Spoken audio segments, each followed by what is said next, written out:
ఓం నమ శివాయ. ఆరుద్ర నక్షత్రం పరమశివుడైన జన్మ నక్షత్రమైన ఆరుద్ర నక్షత్రం. ఈ ఆరుద్ర నక్షత్రం ఈసారి ఆదివారం రావడం చాలా మహత్తరమైన రోజు. ఈ రోజున ఈశ్వరునికి చాలా ప్రీతికరమైన రోజు. ఈ రోజు కార్తీక మాస కృష్ణపక్ష పంచమి రోజు అవడం శుభప్రదం.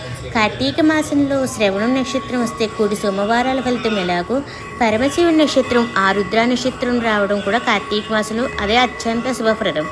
ఈ రోజున బెల్లం దీపం పెట్టుకుంటే చాలా మంచిది. బెల్లం పెట్టి బెల్లం మీద పుష్పం ప్రమిద పెట్టి నూనె వేసి ఒత్తి వెలిగించుకోవచ్చు. అంతేకాకుండా ఈ రోజున నారికేళ దీపం కూడా పెట్టుకోవచ్చు. కొబ్బరి చిప్పలో నూనె కానీ నెయ్యి కానీ వేసి 2 ఒత్తులు చొప్పున 3 వైపులా వేసి వెలిగించాలి. ఈ రకంగా వెలిగించి బెల్లం నైవేద్యం పెడితే మంచిది.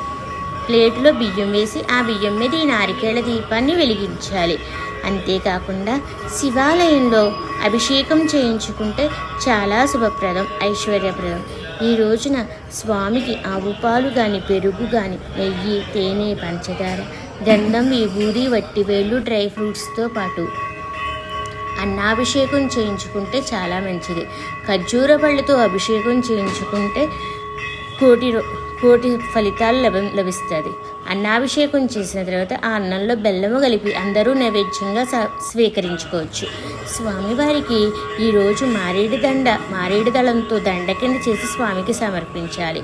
స్వామి తుమ్మ పూలు కానీ అవిసె పూలు కానీ స్వామికి సమర్పించాలి. ఒక్క అవిసె పువ్వు సమర్పించిన స్వామికి చాలా మంచిది. ఈ రోజున మృత్యుంజయ మంత్రం 21 సార్లు జపించాలి.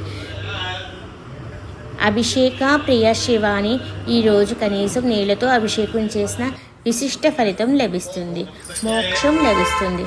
అంతేకాక ఐశ్వర్యం ఆరోగ్యం ఇష్టకామ్యార్థ సిద్ధి ఫలితం లభిస్తుంది. అంతేకాకుండా సుగంధ ద్రవ్యాలతో అభిషేకం చేస్తే భూలాభం సంపద కీర్తి ప్రతిష్టలు కలుగుతాయి. కేవలం నీటిలో విభూది కలిపి మృత్యుంజయ మంత్రం జపిస్తూ స్వామికి అభిషేకం చేస్తే అనారోగ్య సమస్యలు తొలగుతాయి. ఆస్తులలో విభేదాలు ఉంటే కనుక ఈ బెల్లం దీపం పెట్టుకుని స్వామికి నమస్కరించి సంకటాలు తొలగించి స్వామి అని దండం పెట్టుకుని విఘ్నాలు తొలగుతాయి. అంతేకాక ఈ రోజున అత్యంత శుభప్రదమైన రోజు. అవిసె పుష్పం స్వామికి సమర్పిస్తే చాలా మంచిది. మారేడు దళం కానీ స్వామికి సమర్పిస్తే మానసిక ప్రశాంతత కలుగుతుంది. ఈ రోజున స్వామికి అటుకులు బెల్లం చింబిలి సమర్పిస్తే వంశాభివృద్ధి కలుగుతుంది. కేవలం మృత్యుంజయ మంత్రంతో స్వామికి అభిషేకం చేసుకుని 21 సార్లు జపిస్తే అత్యంత శుభప్రదమైన రోజు. స్వామికి ఈ రోజున మామూలు ప్రదక్షిణలు కాకుండా చండీ ప్రదక్షిణాలు 21 ప్రదక్షిణాలు చేస్తే లభిస్తుంది.